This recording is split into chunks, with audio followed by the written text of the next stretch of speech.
glimpsing Darfur's humanitarian crisis from the air. The climax of 3 days in Sudan, it's a chance for the ambassadors of the Security Council to see for themselves what it's really like in a camp for internally displaced people. They were met with blunt posters in crude English showing people dying and the UN standing by. This is Camp Zamzam here at al-FASHER. It's one of the biggest camps with 50,000 people inside. New arrivals come every single day. The camp has been here since 2004, and it's so big that small businesses have sprung up inside. The council squeezed into a stifling tent to meet representatives of the people who eke out an existence here and members of the UN team trying to look after them. These people have fled terrible violence between Sudanese government forces and fighters opposed to them. The police try to keep them safe but are unarmed, and keeping the peace between rival militias in the camp is tough. The UN could do more, they say.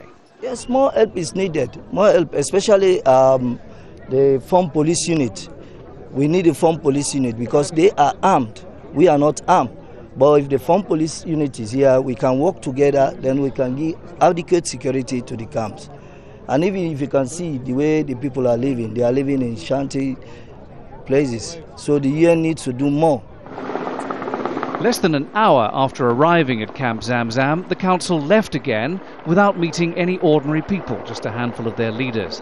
They'd been told growing insecurity could mean more food rations.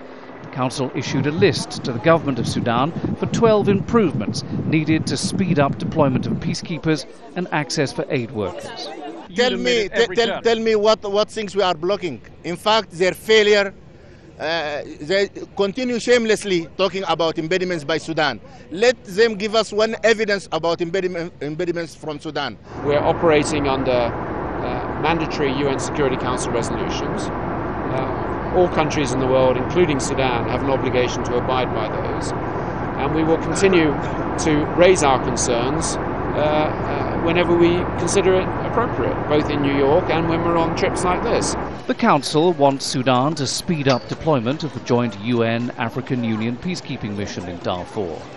All these families want is to go back to their villages. John Terrett, Al Jazeera, Darfur.